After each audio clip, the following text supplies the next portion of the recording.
네, 하나님 말씀 시편 92편 10절로 15절 말씀을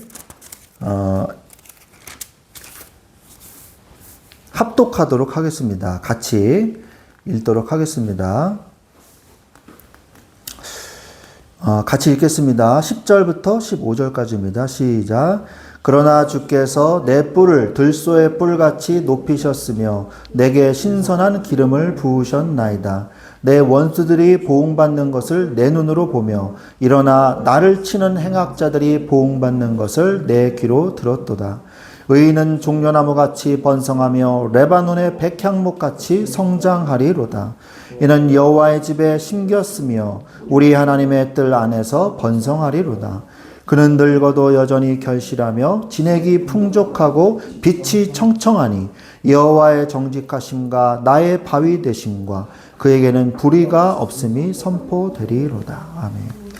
네, 여러분이 몇 살까지 살 것 같으십니까? 네, 몇 살까지 살고 싶으세요? 생각 안 해보셨죠? 몇 살까지 살고 싶으세요? 네. 무슨 말이에요? 네. 몇 살까지 살고 싶으세요? 몇 살까지 살고 싶으세요? 네. 저는 없어요. 저는 몇 살까지 살고 싶은 게 사실은 없습니다. 다만 오늘을 마지막처럼 살고 싶어요. 오늘을 마지막처럼 살고 싶습니다. 제가 말한 게 정답은 아니에요. 그냥 제 신앙 고백이고 여러분들에게 그냥 물어본 겁니다. 하나님께 오늘 말씀의 제목은요. 하나님께 깊이 뿌리 내려라 라는 제목으로 우리가 말씀을 나누기를 원합니다.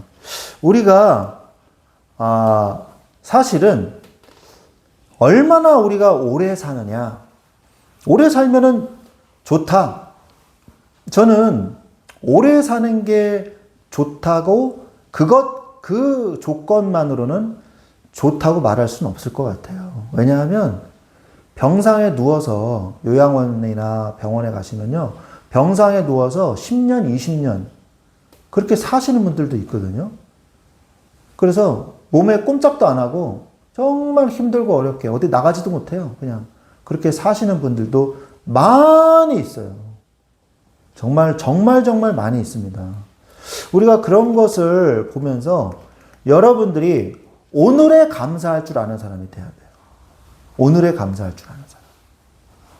하나님, 오늘 이렇게 예배 드릴 수 있게 해주셔서 감사합니다. 감사할 줄 아는 자가 오래 살아도요, 잘 살 수 있는 거예요. 오늘 우리가 읽은 본문의 말씀은요, 성전 예배에서 안식일 날 공식적으로 낭독되던 찬송이었습니다. 시였어요. 찬송 또는 시였습니다. 공식적으로 안식일 날. 그래서 대적들의 위협으로부터 국가적인 평화 안정을 선물로 받은 언약의 백성들이 성전에 모여서 감사의 기도를 드리는 그 상황을 배경으로 이 시편을 지은 거예요. 그런데 오늘 말씀을 읽으면서 여러분 생각나는 시편 혹시 없었나요? 네. 또 다른 시편 혹시 생각 안 나십니까? 시편 1편이 저는 생각이 났습니다. 시편 1편 같이 한번 볼까요? 맨 앞으로 한번 가서 시편 1편을 보시면 복 있는 사람은 악인의 꾀를 따르지 않으며 죄인들의 길에 서지 않으며 오직 여호와의 율법을 즐거워하여 그 율법을 주야로 묵상하는 3절에 그는 시냇가에 심은 나무가 철을 따라 열매를 맺으며 그 잎사귀가 마르지 아니함 같으니 그가 하는 모든 일이 다 형통하리로다. 시냇가에 심은 나무. 여러분, 시냇가에 심은 나무 같은 그런 나무들이 여러분들이 되시기를 예수 그리스도 이름으로 간절히 축원드립니다. 시냇가에 심은 나무 같은 인생을 사시기를 축원드립니다. 아멘. 예. 그래서 우리 92편으로 다시 돌아와서 의인은 12절에 보니까 의인은 종려나무 같이 번성하며 레바논의 백향목 같이 성장하리로다. 이렇게 말씀하고 계시거든요. 종려나무, 백향목 다 굉장히 흔한 나무입니다. 그런데 이 백향목은요, 특히 성막을 만드는 데 쓰임받은 나무예요. 백향목. 그러니까 아카시아과 나무입니다. 그래서 굉장히 흔한 나무예요. 그러나 하나님께서 택하신 나무가 돼서 귀한 성전의 재료로 쓰임받은 것이죠. 우리도 마찬가지로 하나님께 쓰임받는 그런 나무들이 되시기를 예수 그리스도 이름으로 축원드립니다. 하나님께 귀하게 쓰임받는 나무가 되십시오. 오늘 우리가 살아가는 이 세상은요, 끊임없이 우리를 흔들고 우리의 마음을 빼앗아가고 우리를 중독시키고 우리를 잘못된 생각으로 이끄는 것들로요, 가득가득 차 있어요. 매일 수많은 정보들이 막 쏟아져 나오고요. 그 정보들에 따라서 사람들이 갈팡질팡 자기가 믿고 맞다고 확신하는 길로 가다가 어떤 사람은 넘어지고 어떤 사람은 성공했다고 기뻐하는데 곧 또 넘어지고, 그런 인생들을, 복잡단안한 인생들을 사람들은 살고 있습니다. 그래서 우리도 또한 그러한 세상 속에서 우리 크리스찬들이 흔들리기가 쉽다는 것이죠. 여러분들이 절망하고 있다. 여러분들이 실망하고 있다. 여러분이 낙심했다. 자, 그렇다면 여러분들이 낙심하고 계신다면 그 낙심한 이유가 뭔지 정확하게 짚어보시기 바랍니다. 내가 낙심한 이유가 뭐예요? 돈이 없어서인가요? 내가 낙심한 이유가 뭔가요? 내가 가지고 있는 고민이 뭔가요? 그 이유가 뭔가? 잘 생각해 보세요. 돈이 없다든지, 내가 세상에 배경이 없다든지, 내 학벌이 뒤진다든지, 내가 인간관계가 큰 문제가 있다든지, 그래서 내가 힘들다. 그 문제가요, 다 하나님을 떠난 고민이라는 걸 여러분이 발견하셨으면 좋겠어요. 하나님이 없다고 하는 전제하에 나오는 고민들입니다. 하나님이 나와 함께 계시는 전제하에서 여러분이 여러분의 문제를 돌아봐야 된다는 거예요. 이게 굉장히 중요한 일이에요. 자, 예를 들어서 A라는 문제가 있습니다. A라는 문제가 있는데 하나님 밖에서 그 A라는 문제를 바라보고 있으면요, 매우 매우 힘든 문제예요. 그런데 내가 하나님이 함께 하신다는 전제하에서 그 문제를 바라보면요, 아무것도 아닌 게 돼버리는 거예요. 오늘 말씀해 보니까 시냇가에 심은 나무, 그죠? 하나님과 함께 있는 나무. 그러면 그 나무는 어떻게 돼요? 늙어도 여전히 결실하며 진액이 풍족하고 빛이 청청하다 그랬어요. 제가 어제 화담숲에 가보니까 분재가 있었잖아요. 여러분 다 분재 보셨죠? 분재가 자그마한 나무들이 있었잖아요. 자그마한 나무들이 있었는데 그 자그마한 나무들을 보시면 수령이 몇 년으로 돼 있던가요? 예, 최소 40년이에요. 그리고 어떤 거는 100년이 된 나무도 있었습니다. 그런데 요만해요. 수령이 100년이나 됐어요. 그죠? 굉장히 오래됐어요. 그런데도 그 분재로서 얼마나 그걸 세심하게 다뤄야 되는지 모릅니다. 분재를 굉장히 손이 많이 가요. 위로 솟구쳐 올라야 되는데 그걸 계속 잘라주고 옆으로 가지가 그 작은 미니어처 같은 나무거든요. 그러니까 그거를 하기 위해서 철사로 막 꼬아가지고요, 억지로 이렇게 가지 모양도 만들고 막 그러거든요.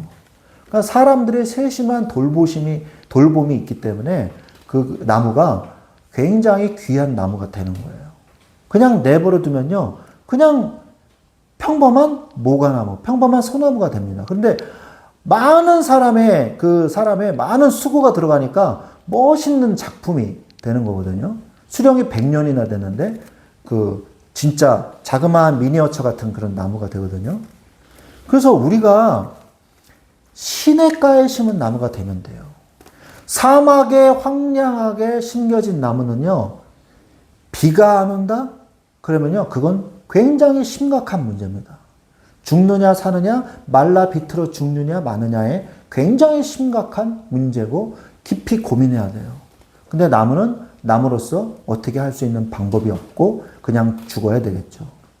그런데 그 가뭄이라는 문제가 시냇가에 심은 나무한테는요, 어떤 문제도 되지 않아요. 왜? 시냇가에 있기 때문에 언제나 충분한 물을 공급받고요, 많은 양분을 공급받고 있기 때문이죠.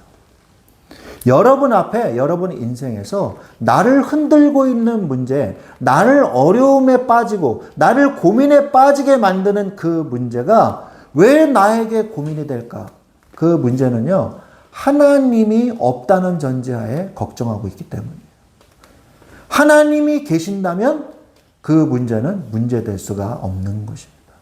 그래서 우리에게 중요한 것이 뭐냐? 말씀의 오늘 제목이에요. 하나님께 깊이 뿌리 내려라. 자, 저를 따라해 보십시오. 하나님께 깊이 뿌리 내려라. 깊이? 네. 이렇게 힘이 없어요. 네. 힘이 있고 강단 있게 얘기해 보세요. 자, 잘 하잖아요. 자, 소리 지르듯이 해보겠습니다. 시작. 하나님께 깊이 뿌리 내려라. 아멘.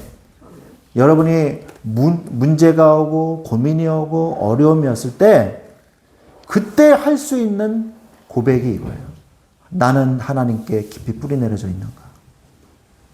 그러면요, 하나님께 깊이 뿌리가 막 이렇게 하나님께 내려져 있으면요, 어려움이 와도요, 하나님께로부터 계속 영양분을 공급받고 있기 때문에 문제가 될 수가 없는 거예요. 그래서 여러분이 문제가 왔을 때 뭐부터 확인해야 되냐? 나는 지금 하나님의 전제하에 나는 이 고민을 하고 있는 걸 생각을 해야 돼요. 하나님이 계시다는 전제하에 나는 이게 진짜 문제가 되는가? 아니거든요. 그렇다면 왜 나한테 이런 문제가 왔을까? 그거를 기도하셔야 되는 거예요. 문제 해결을 위해서 기도하는 게 아니라 왜 나에게 이 문제를 주셔서 내가 받아야 될 응답이 무엇인가를 생각하셔야 된다는 거예요. 그런 응답을 하세요. 그러한 생각과 그러한 그 프로토콜을 따라가려면요, 여러분들이 무슨 힘이 있어야 되냐? 영적인 힘이 있어야 돼요. 그러한 생각의 절차, 그러한 믿음의 절차, 그러한 신앙의 절차를 프로토콜을 따라가려면 영적인 힘이 있어야 그런 생각이 나를 장악할 수가 있는 거예요. 그런데 영적인 힘이 없잖아요? 그러면요, 하나님이 없다는 전제하의 생각들이 훨씬 더 나를 더 장악을 하기 시작합니다. 그리고 나를 불안감에 떨게 만들고 나를 힘들게 만든다는 거예요. 그래서 여러분이요, 오늘 내가 은혜를 받았어요. 그런데 내일 되면 또 달라져요. 내일 되면 또 달라진다니까. 그러니까 이게 싸움이에요. 싸움. 내 생각의 싸움이에요. 불신앙과 신앙의 싸움이에요. 내 안에서. 내면의 싸움. 사도 바울도 난 왜 이렇게 맨날 이렇게 싸우지? 내가 딱 이렇게 하나님 믿어야 되는데 이게 잘 안 되네? 여러분, 그렇다고 낙심할 필요 없어요. 나는 왜 이렇게 약해 빠졌지? 낙심 필요 없어요. 사도 바울도 그랬거든요. 로마서 7장 한번 가볼까요? 로마서 7장으로 여행을 한번 가봅시다. 로마서 7장. 제가 늘 얘기만 해서 오늘은 좀 찾아볼게요. 네. 로마서 7장. 7장 21절. 네, 우리 우렁찬 목소리로 우리 좀 읽어주세요. 7장 21절부터 25절까지. 네. 7장 21절부터 25절까지요. 그러므로 내가 한복을 깨달음으로 선을 행하기 원하는 나에게 악이 네, 좀 천천히. 내 속사람으로는 하나님의 법을 즐거워하고 내 지체 속에서 한 한복이 내 마음 복과 싸워 내 지체 속에 있는 제 보물을 나를 사로잡는 것을 보는도다. 오호라, 나는 공고한 사람이로다. 이 사망을 보면서 누가 나를 건져내. 우리 주 예수 그리스도를 말미암아 하나님께 감사하리로다. 그런즉 내 자신이 마음으로는 하나님의 법을 육신으로는 제 법을 섬기노라. 네. 바울도 갈등하고 있었단 말이에요. 마음으로는 하나님의 법을, 육신으로는 죄의 법을 섬기는 거예요. 자꾸 내 육신은요, 죄의 법 쪽으로 자꾸 가려고 그러는 거야. 부정적인 생각과, 예? 낙심되는 생각과, 예? 최악의 생각과 계속 이쪽으로 가는 거야. 근데 하나님의 법으로는 자꾸 하나님을 가고 싶은 마음도 있는 거야. 이 둘이 싸우는 거예요. 이 갈등. 여러분은 어떻게 해결해야 될까요? 여러분, 갈등하고 있다. 나는 갈등하고 있어요. 손 들어보세요. 나는 갈등하고 있습니다. 손 들어보세요.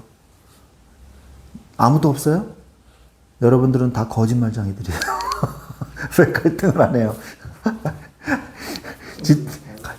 에이, 갈등하고 있잖아요. 네. 네, 괜찮습니다. 네, 정죄해서 미안해요.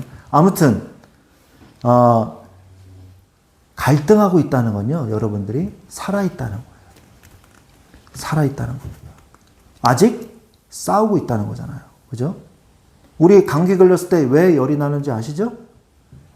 감기가 걸렸어요. 병이 걸렸는데 열이 안 나요. 그거는요, 죽어가는 거예요. 점점 몸이 식어가고 있다. 죽어가고 있는 거예요. 열이 막 난다. 이거는요, 바이러스와 갑자기 생각이 안 나네요. 항체가 싸우고 있는 거예요. 네, 백혈구. 싸우고 있는 거예요. 그래서 열이 나는 거거든요. 여러분, 싸우세요. 싸워야 돼요. 그러면 어떻게 되냐? 승리합니다. 8장에 답이 나와요. 8장 1절, 2절,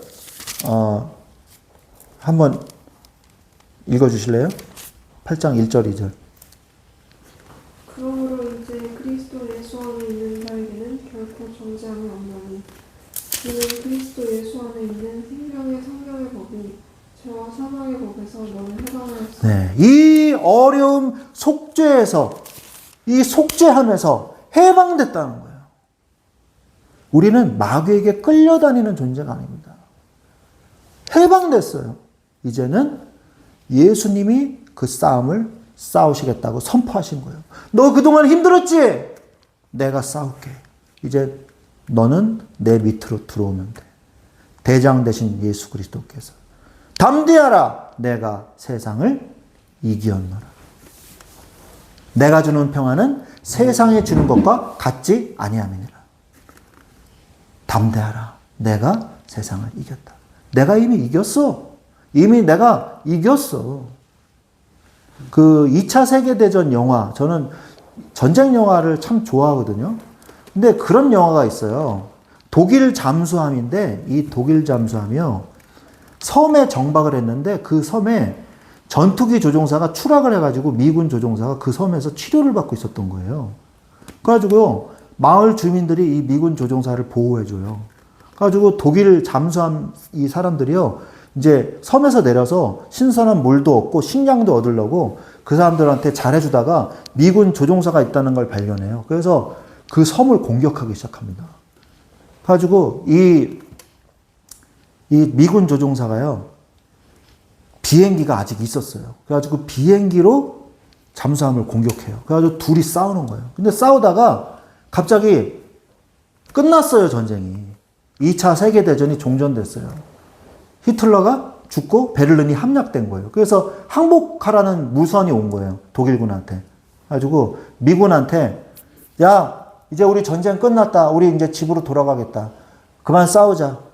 근데 이 미군이요, 우리들의 전쟁은 아직 끝나지 않았어. 그래가지고요, 끝까지 싸웁니다.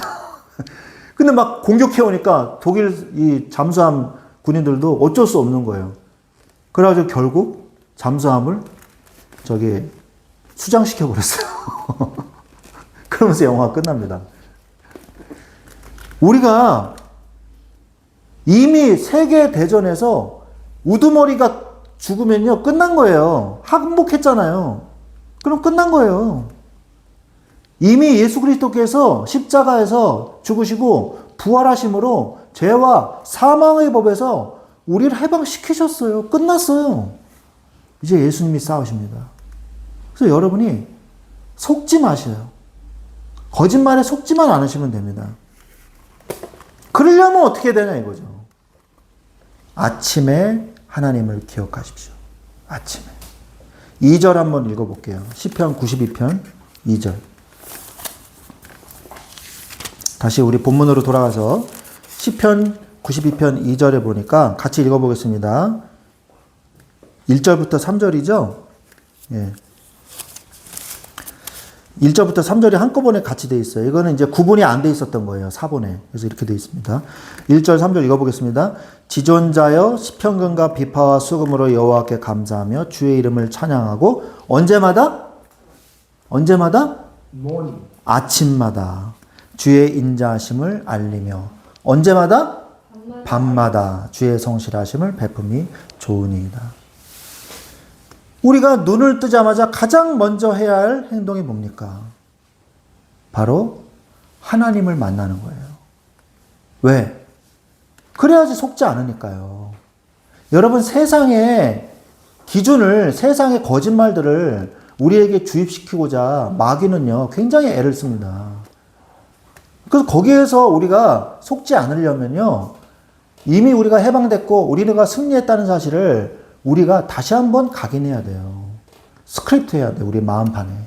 그래서 아침에 우리의 영혼을 깨우지 못하며 오히려 염려를 가져다 주는 이 사단의 원수를 이기기 위해서 우리는 아침마다 주님을 만나는 겁니다. 그리고 또 뭐예요? 밤마다 주님의 신실하신 보호하심에 감사하면서 마무리하는 거예요. 이게 다윗의 기도의 특징이에요. 아침에 하는 기도, 밤에 하는 기도. 다윗의 시편 중에 아침에 감사, 밤에 감사하는 그런 시들이 많이 있거든요. 우리가 이미 다 살펴봤지 않습니까? 그래서 아침에 감사하고 아침에 하나님과 눈을 뜨며 밤에 감사함으로 잠드시는 하루가 되기를 예수 그리스도의 이름으로 축원드립니다. 여러분들 그렇게 사셨으면 정말 좋겠어요. 평생 그렇게 사십시오. 그 다음에 음악과 어우러진 감사. 화음을 넣어서 우리가 하나님 앞에 찬양하는 거예요. 찬양하면서 감사하는 거예요. 찬양이 우리의 마음을 열고 우리의 감정과 우리의 의지와 우리의 모든 인격을 하나님께로 향하도록 인도하는 중요한 이 응답이 됩니다. 그래서 이러한 응답을 여러분들이 함께 누리시기를 바랍니다. 그리고 또한 새벽에 우리가 아침에 일어나서 하나님 앞에 간절히 기도해 보십시오.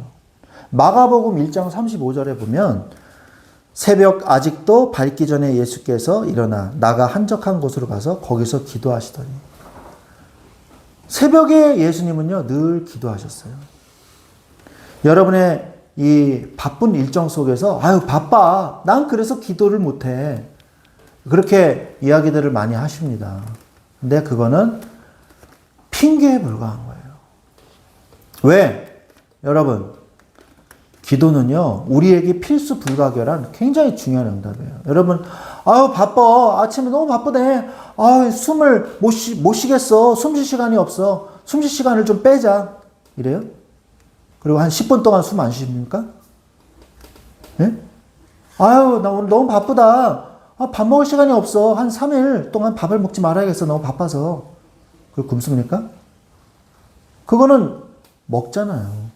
숨 안 쉬어요? 숨 쉬잖아요. 기도는 호흡이라 그랬어요. 기도를 멈추면 호흡을 멈추는 것 같다고 말씀하고 계시잖아요. 여러분이 아무리 바빠도요, 반드시 해야 되는 게 있어요. 왜? 생명하고 직결되어 있기 때문이에요. 기도는요, 생명과 직결되어 있어요. 기도하지 않는 자는요, 죽겠다는 것과 마찬가지인 거예요. 숨을 쉬지 않겠다는 것과 마찬가지예요. 조용히 하나님 앞에 기도하십시오. 기도하세요. 아침에 시간이 없어요. 일어나세요, 일찍. 30분이라도 일찍 일어나세요. 네? 뭐 8시에 기상이면요. 30분에 일어나면 30분 전에 일어나면 되잖아요. 8시 반에 일어나서 기도할 시간이 없어요. 너무 어리석은 거예요. 당연히 없죠. 당연하죠. 늦게 일어났으니까. 그럼 어쩌라고요? 네? 아니 자기가 늦게 일어나고서 기도할 시간이 없대요. 그래요. 당연하죠. 늦게 일어났기 때문이 아니라 자기가 기도할 마음이 없는 거예요. 여러분, 내 의지보다 내 이 육신의 한계가 와서 육신의 이 연약함이 문제가 될 수도 있습니다. 성경에도 말씀은 마음에는 원이로되 육신이 약하도다 말씀하고 계시잖아요. 그러면 어떻게 해야 될까요? 목사님, 저는 체력이 안 돼요. 새벽 기도 갈 체력. 맞아요.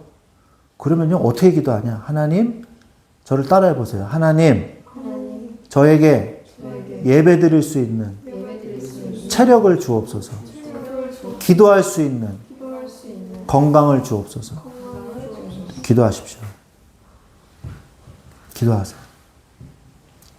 어떤 목사님이 그러시더라고요.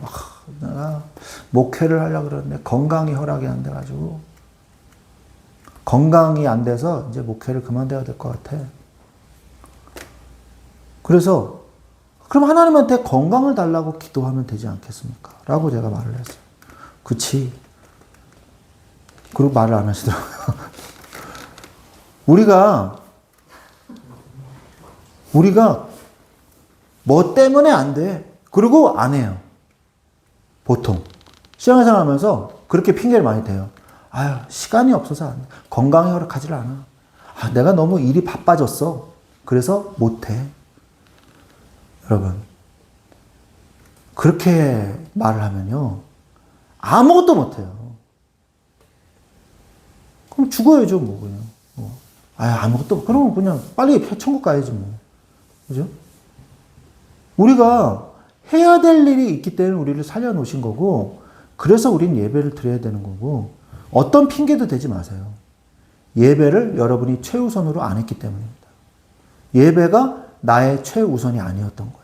그걸 인정을 안 하더라고요. 뭐 때문에 못해.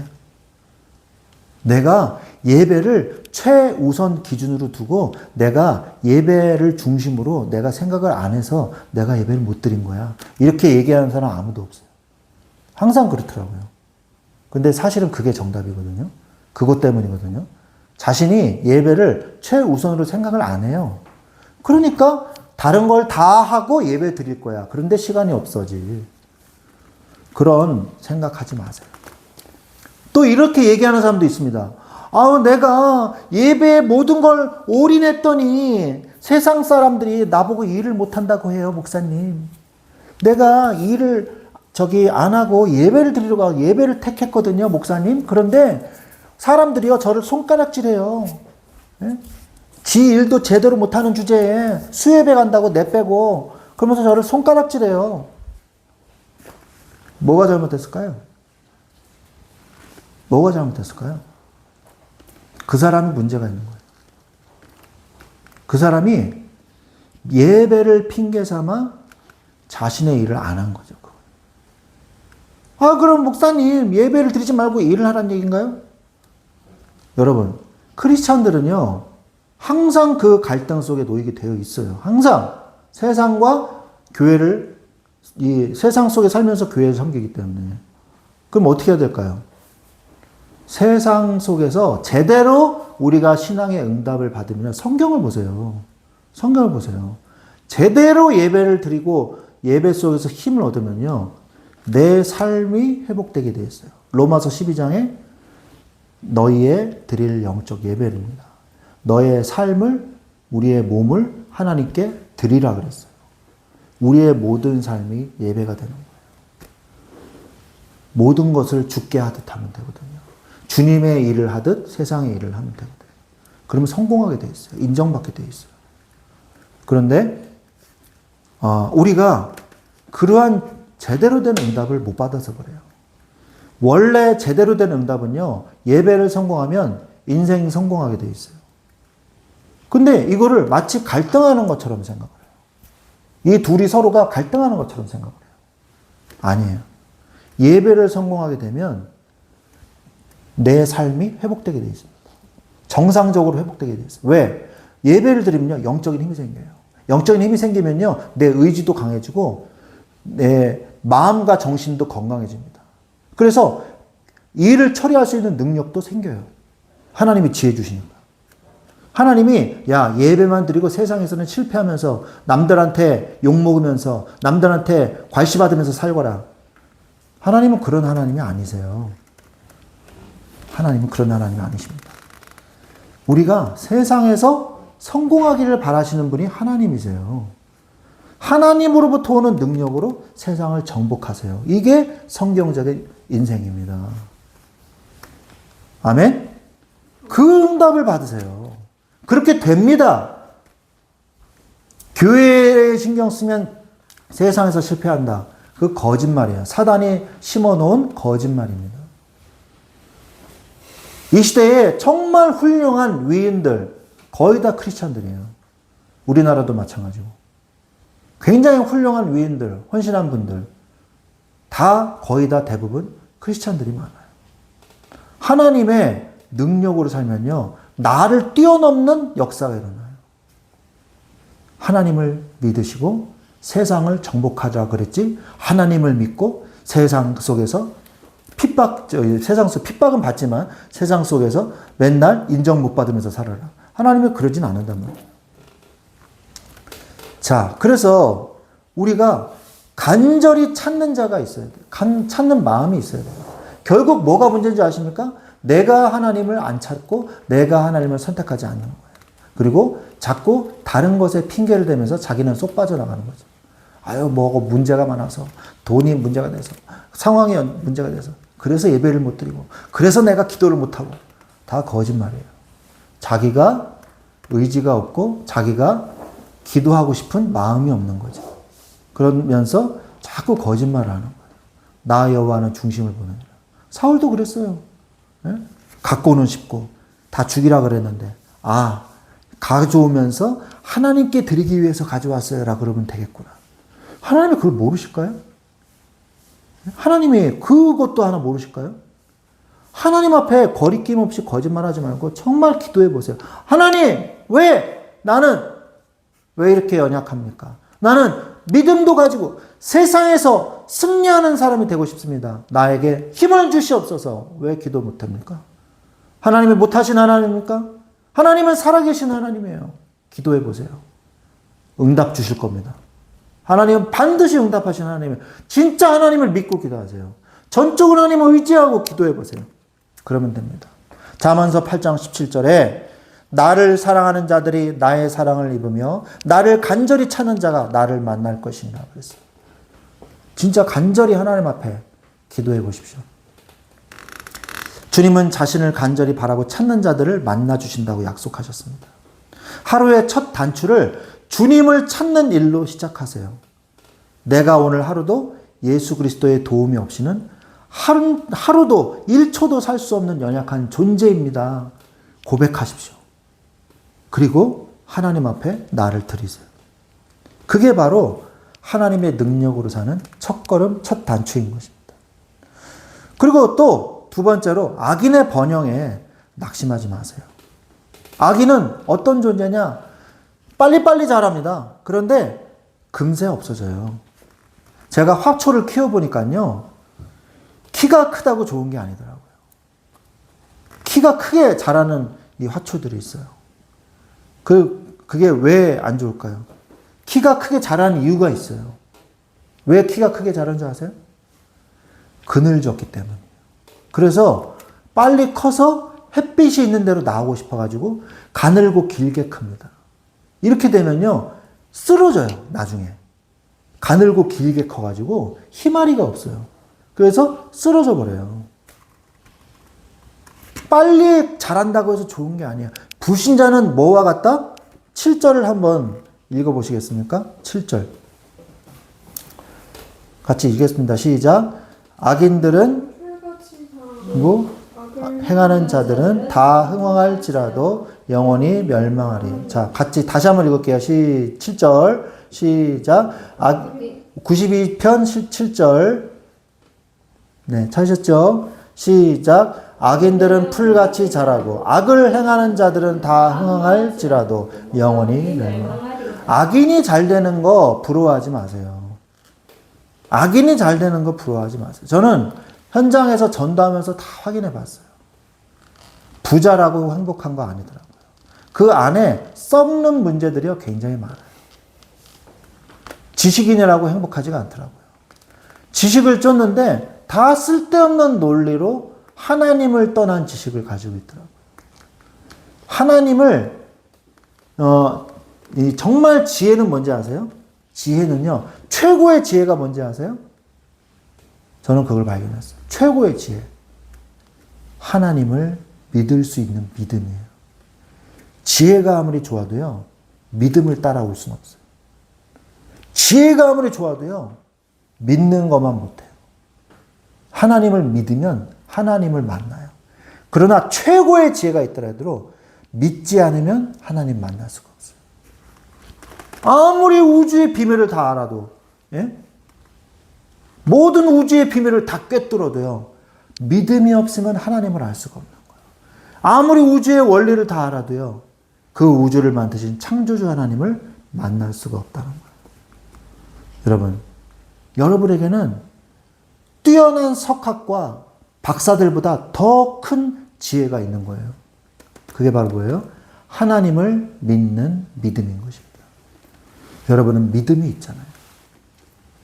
그래서 악인은요, 금방 시들어버리는 일시적인 축복 속에 있을 뿐입니다. 일시적이며 금방 없어져요. 영원한 심판과 멸망으로 끝나게 됩니다. 6절 한번 읽어보겠습니다. 6절 시작. 어리석은 자도 알지 못하며 무지한 자도 이를 깨닫지 못하나이다. 자, 어리석고 무지한 자에 불과하다는 거예요. 세상의 사람들이 난 지혜 있다. 지혜가 있는데 하나님을 못 믿어요. 하나님을. 그 사람이 지혜 있는 사람이에요? 자신을 구원할 수 있는 지혜는 없는 거예요. 자신을 구원할 수 있는 지혜가 없어요. 생명을 얻을 수가 없어요. 생명을 얻을 수가 없는데 지혜의 지식을, 잡다한 지식을 가지고 있는들 무슨 소용이 있어요? 자기가 뛰어난 석학인데 자기 자식을 구원할 수가 없어요. 자신의 문제, 인생의 문제도 해결할 수가 없어요. 해결 방법을 몰라요. 우리는 어떻게 해야 되겠습니까? 아까도 얘기했지만 십자가의 도가 멸망하는 자들에게는 미련하게 보여요. 지혜가 없으니까. 그러나 믿음을 가진 우리에게는 하나님의 능력이 되는 것입니다. 십자가의 승리를 바라보십시오. 이 요한복음 16장 33절에 아까도 제가 말씀드린 것처럼 이것을 너희에게 이르는 것은 너희로 내 안에서 평안을 누리게 하려 함이라. 세상에서는 너희가 환난을 당하나 담대하라. 내가 세상을 이겼노라 라고 말씀하고 계십니다. 그러므로 우리는요, 하나님께 깊이 뿌리 내리십시오. 하나님께. 오늘 우리가 읽은 말씀이죠. 12절 다시 한번 읽어볼까요? 시작. 의인은 종려나무같이 번성하며 레바논의 백향목같이 성장하리로다. 금방 시들어버리는 풀이 아니고요. 우리는 백향목 같은, 그리고 뭐예요? 또 뭐예요? 종려나무 같은 사람들인 것입니다. 의인의 삶은요, 사막의 거친 바람을 견디는 종려나무와 그리고 추위 속에서도 곧고 푸르게 자라는 레바논의 백향목 같은 응답을 받게 되는 것입니다. 우리가 하나님의 뜰 안에서 번성할 것이라고 말씀하고 계세요. 13절 같이 읽어볼까요? 이는 여호와의 집에 심겼으며 우리 하나님의 뜰 안에서 번성하리로다. 예. 하나님의 정원 안에 들어있는 안전한 나무인 거예요. 가꾸고 있는 나무인 거예요. 정원사 되시는 하나님이 우리를 가꾸고 때가 되면 가지치기도 해주고 양분도 뿌려주고 물도 공급해주는 안전한 곳에 있는 하나님의 뜰 안에 들어온 하나님의 자녀들인 것입니다. 하나님이 우리를 돌보고 계세요.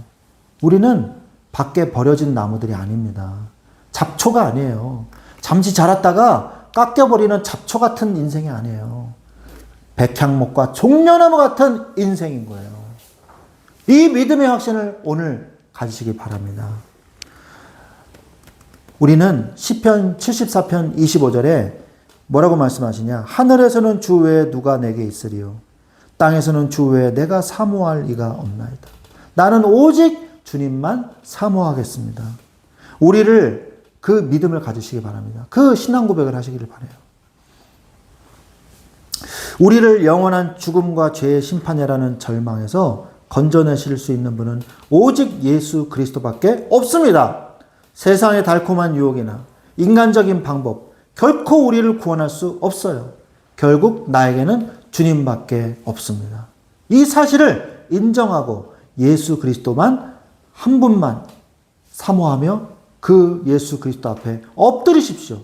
그러면 모든 절망은 소망으로 바뀌게 될 것입니다. 우리가 하나님과 아침마다, 아침이 꼭 아니라도 괜찮아요. 여러분이 시간이 날 때, 지하철 안에서 조용히 하나님을 묵상하고 기도하세요. 그러나 진심으로 하세요. 하나님은 우리의 하나님이시기 때문입니다. 하나님께 부르짖으십시오. 15절에 여호와의 정직하심과 나의 바위 되심과 그에게 불의가 없음이 선포되리로다. 선포하십시오. 하나님은 나를 사랑하십니다. 주님과 동거하면서 응답받으시기를 바랍니다. 우리가 우리의 삶 속에서 정말 하나님을 사랑하고 하나님께 기대는 그런 사람이 되시기를 바라요. 늙어도 여전히 결실하게 되는 사람.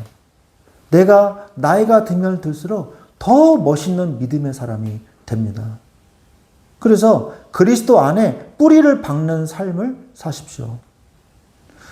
골로새서 2장 6절로 7절 말씀에 그러므로 너희가 그리스도 예수를 주로 받았으니 그 안에서 행하되 그 안에 뿌리를 박으며 세움을 받아 교훈을 받은 대로 믿음에 굳게 서서 감사함을 넘치게 하라.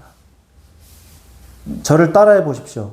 하나님, 내 삶에 감사함이 넘치게 하옵소서. 감사가 넘치는 사람이 되시길 바랍니다.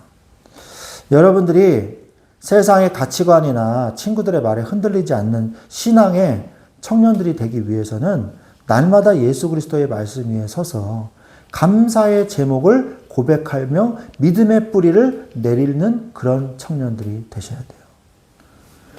그리스도 안에 뿌리를 내리는 삶. 그런 삶이 되시기 바랍니다. 말씀을 맺겠습니다. 쉽게 자라고 쉽게 시드는 세상의 풀 같은 인생이 되지 마십시오. 매일 아침 우리의 마음을 예수 그리스도 앞에 고정하고 주님께 집중함으로 악인의 형통함에 마음을 빼앗겨서 낙심하지 말고 예수 그리스도의 최종 승리를 신뢰하고 그분을 바라보십시오. 우리는 영원한 피난처이시며 나의 안식처 되시는 예수 그리스도께 깊이 뿌리 내리면 돼요. 그러면 어떠한 가뭄과 어떠한 폭풍우 속에서도 시들지 않고 청청하며 오늘 말씀처럼 청청하며 풍성한 열매를 맺는 여러분들이 되실 것입니다. 시냇가에 심은 나무 같은 응답을 받으시기를 예수 그리스도의 이름으로 간절히 축원드립니다. 아멘. 우리 이 시간에 같이 기도하겠습니다. 하나님, 오늘 말씀 생각하시면서 우리 통성으로 기도하겠습니다. 지존자의 은밀한 곳에 거하는 자, 그런 제목으로 우리가 말씀을 나눴습니다. 그리고 또 하나님께 깊이 뿌리 내려라 라는 제목으로 오늘 말씀을 받았습니다. 이 두 가지를 생각하면서 기도하고 제가 기도하고 축도를 마치겠습니다. 기도하겠습니다. 하나님 아버지 감사합니다. 지존자의 은밀한 곳에 거하는 이 축복을 누리기를 원하나이다. 참된 평안의 조건은 배경과 환경이 문제가 아니라 주님이 나와 함께 계시기에 아버지 하나님 평안을 누릴 수 있는 줄로 믿습니다. 주님께서 이 시간에 성령을 역사하셔서 하나님께 깊이 뿌리 내리게 하여 주시옵시고 아침마다 저녁마다 주님을 바라보며 거짓말에 속지 않고 늙어도 여전히 결실하는 귀한 하나님의 자녀된 뿌리를 내리게 하여 주옵소서. 감사함이 예수 그리스도 이름으로 기도합니다. 아멘.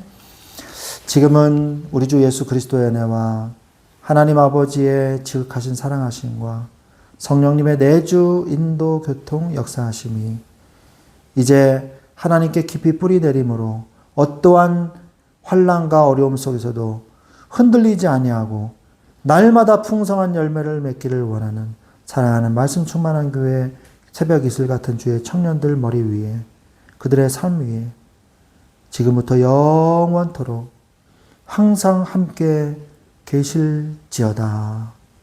아멘.